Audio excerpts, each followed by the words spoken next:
Hola gente, ¿cómo andan? Esta vez les propongo que analicemos el libro de David Graeber, Trabajos de porquería, publicado en el año 2018. Este antropólogo y activista anarquista, más conocido porque fue uno de los grandes líderes del movimiento Occupy Wall Street, lo que propone en este libro es que pienses, que reflexiones acerca de la naturaleza de la mayoría de los trabajos que por lo menos en los últimos 50 años hemos sufrido, hemos deseado, son los que tenemos. Trabajos que realmente no tienen ningún sentido de ser. Acompáñame en esta reseña y en este comentario de la obra de David Graeber. Bien, comencemos por definir y categorizar los trabajos de porquería según el autor Graeber. En el libro expresa que hay 5 tipos de trabajos de porquería. Los lacayos, los matones, los dog tapers, que en este caso la traducción más acertada sería como la persona que se dedica a arreglar cualquier tipo de problema emparchándolo con una cinta adhesiva.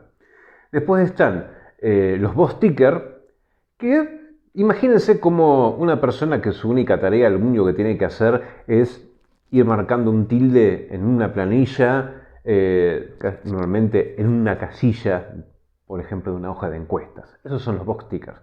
Y después están los taskmaster, que sería como los encargados de distribuir todo este tipo de trabajo.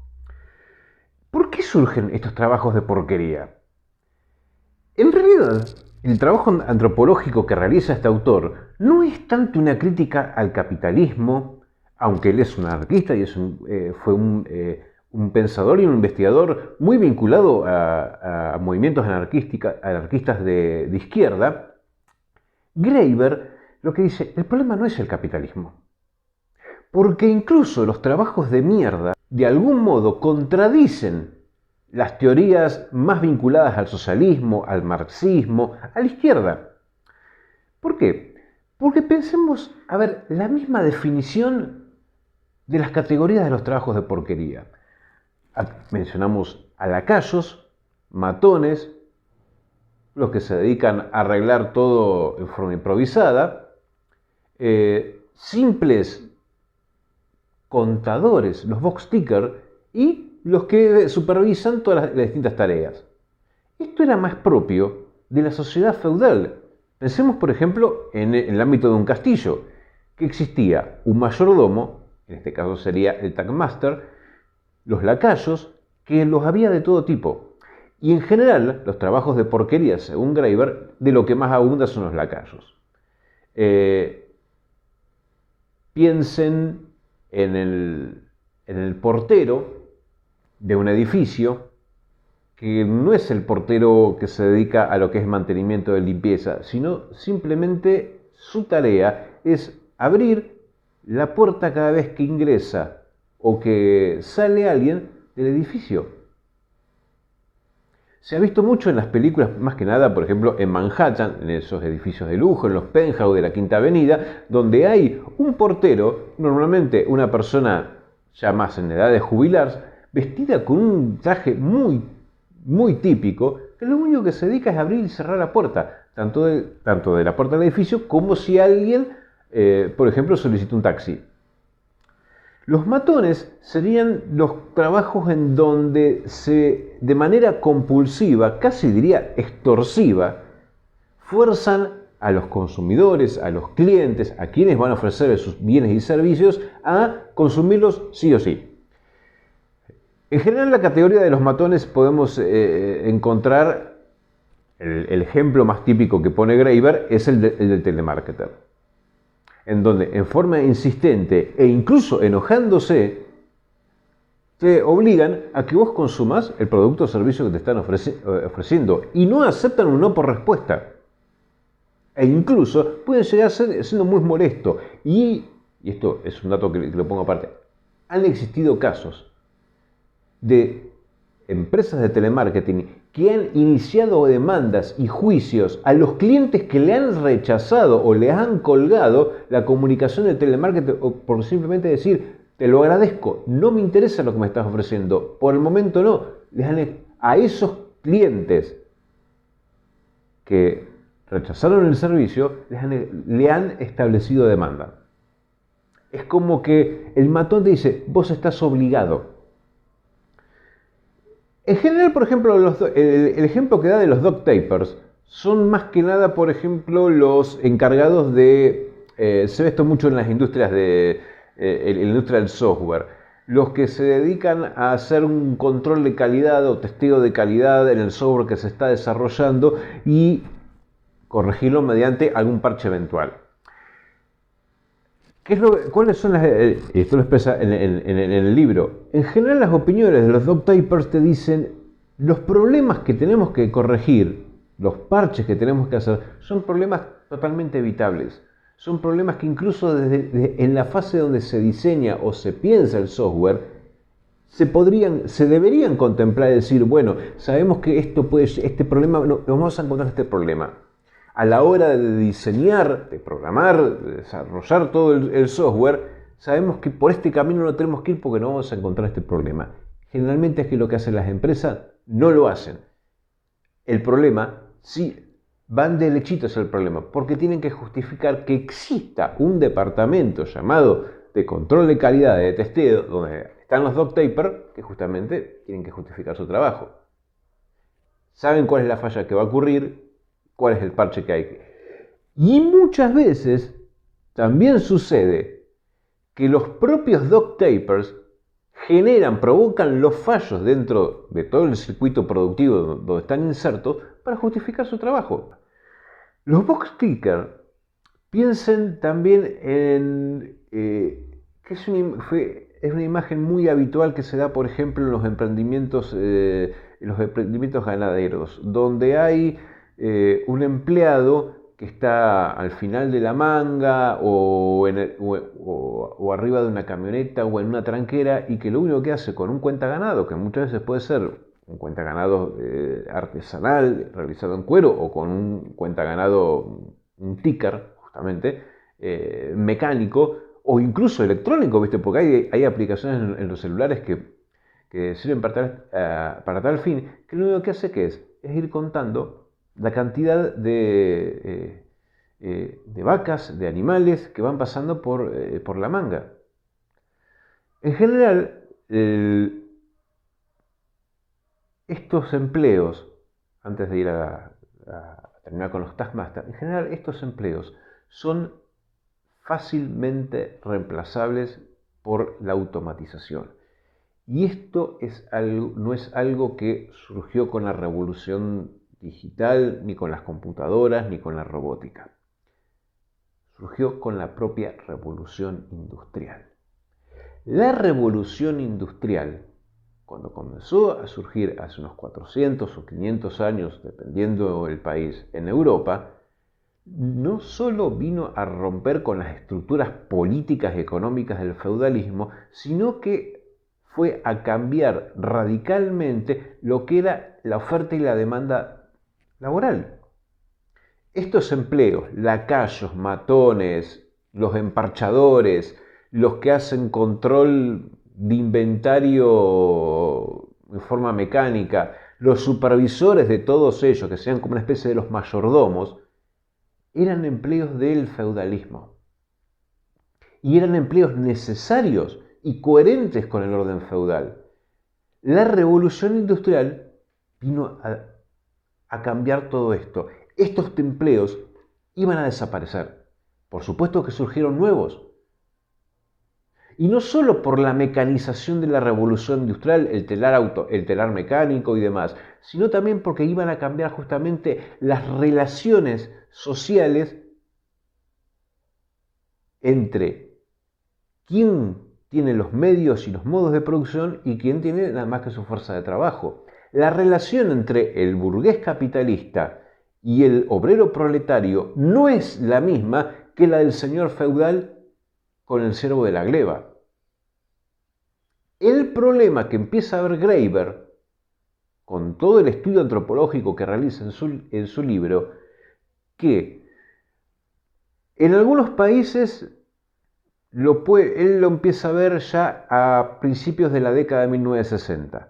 Pero en general, y opinión también que ha consultado con sus colegas, ve que fue en la década de 1970 cuando se termina el régimen de Bretton Woods, está la crisis del petróleo, comienza a haber más, se comienza a ver más en el mercado, en el mercado económico, una preponderancia por lo financiero, por los servicios financieros, por la especulación financiera, más que por la productividad de los bienes y servicios. Y ese punto de quiebre, Graeber nos está diciendo que es como que el sistema hubiese fabricado una máquina del tiempo y fue a rescatar los trabajos medievales como los lacayos, los matones, los emparchadores, los tiqueadores o los mayordomos. Y esa es la realidad por lo menos del 70% del mercado laboral hoy en día en la mayoría de los países del mundo. No son empleos, son puestos de trabajo que tengan algún tipo de relación con el capitalismo, ni mucho menos con el capitalismo industrial. Lo que nos lleva a pensar que eso también se cuestionó como pensador de la izquierda. Graeber dice, entonces, el neoliberalismo, la globalización, que tanto nos parece a nosotros, él dice, como pensador desde la izquierda y de una izquierda muy anarquista que lideró el movimiento de Occupy Wall Street, ¿fue en realidad ese el problema del capitalismo? No, el problema es que estos empleos de porquería nos estarían dando la pauta que, pongámosle en la década de 1970, el capitalismo industrial, como se conoció en la revolución industrial, desapareció. Y no es que evolucionó hacia una etapa superior del capitalismo, como por ejemplo decía Lenin, que él lo citaba en el imperialismo, no es que el capitalismo se volvió capitalismo financiero, sino que se hizo un retroceso hacia prácticas medievales, pero esta vez con un alcance global, ya no con un alcance acotado a un feudo, a un reino o a Europa occidental. La lección que nos está dando Graeber es que hoy en día las corporaciones, las transnacionales, más que herederas del capitalismo de la revolución industrial, de Adam Smith, de David Ricardo o de cualquiera de las teorías del liberalismo económico, inclusive las de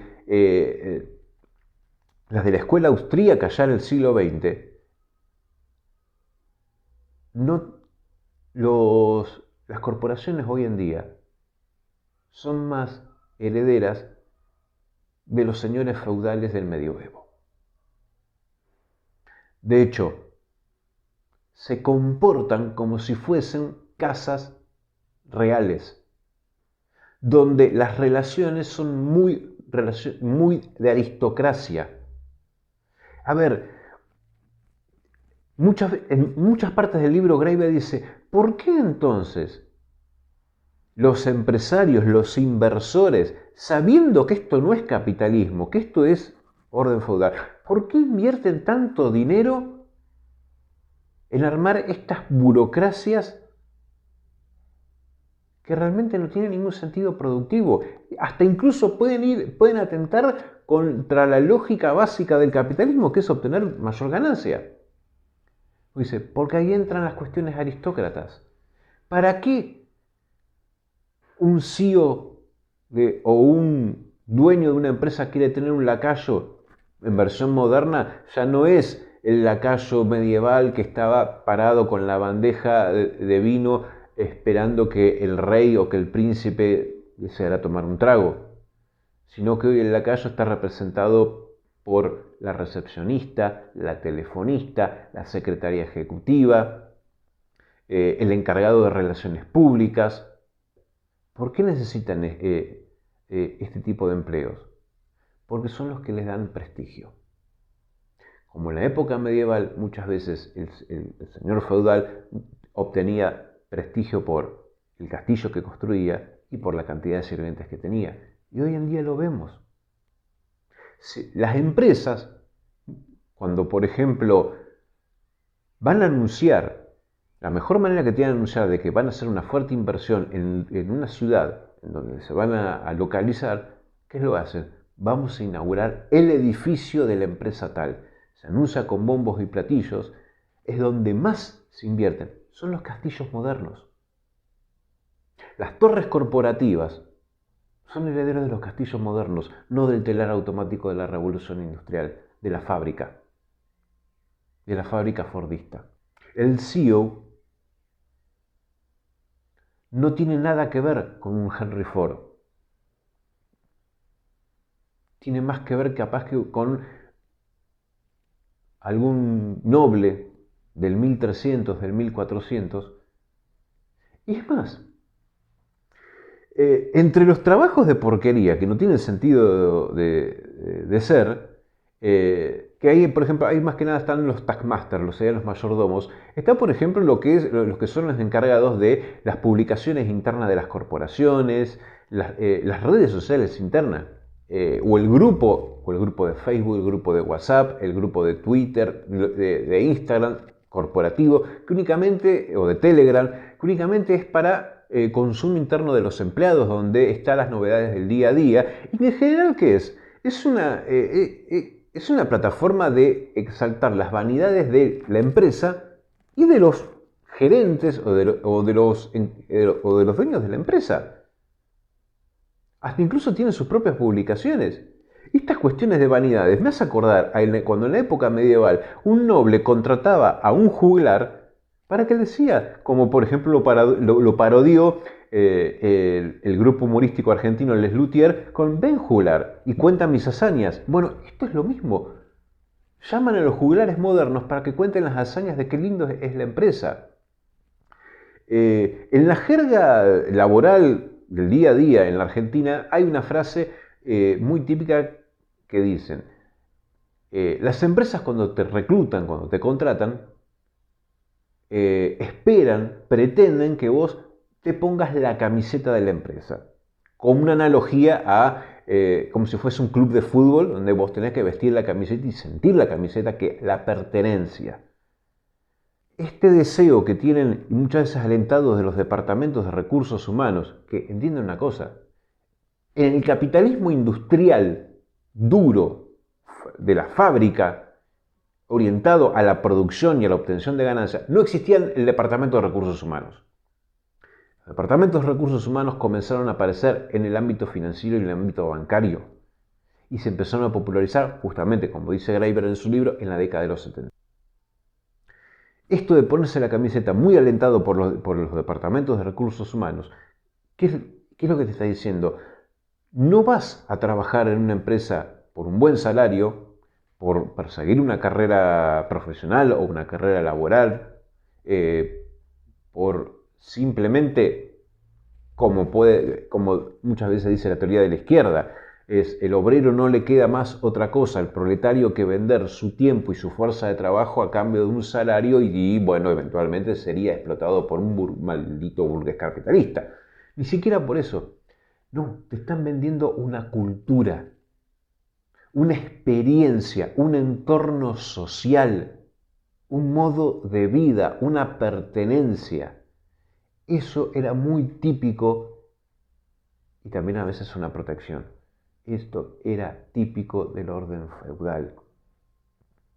La persona que no tenía nada en la vida se ponía bajo el amparo de un señor feudal, de un noble, que le daba una identidad,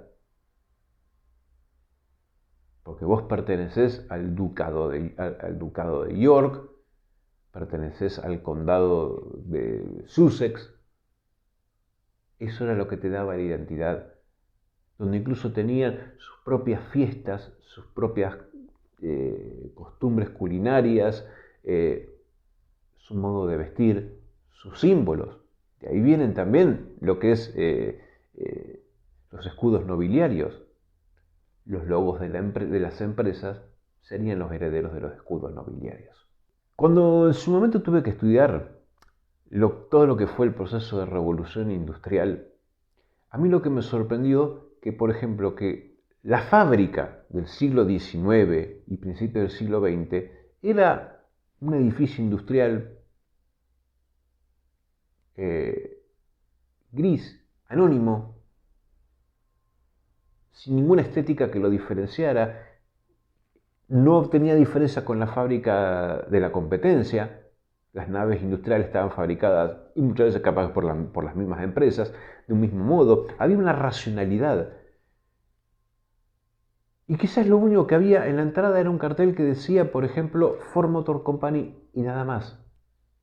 No había uniformes. Los obreros no andaban vistiendo la ropa con el uniforme de la empresa, con el logo de la empresa, con los colores de la empresa. Daba lo mismo, no había forma de diferenciar al obrero de Ford que de Chrysler o de cualquier otro tipo de industria. En cambio, hoy en día en las empresas sí. Lo vemos a diario.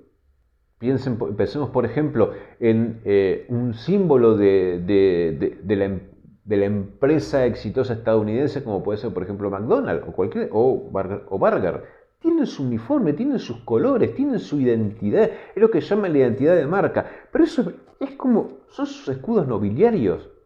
Tienen su cultura interna, su modo de hablar, su modo de expresarse.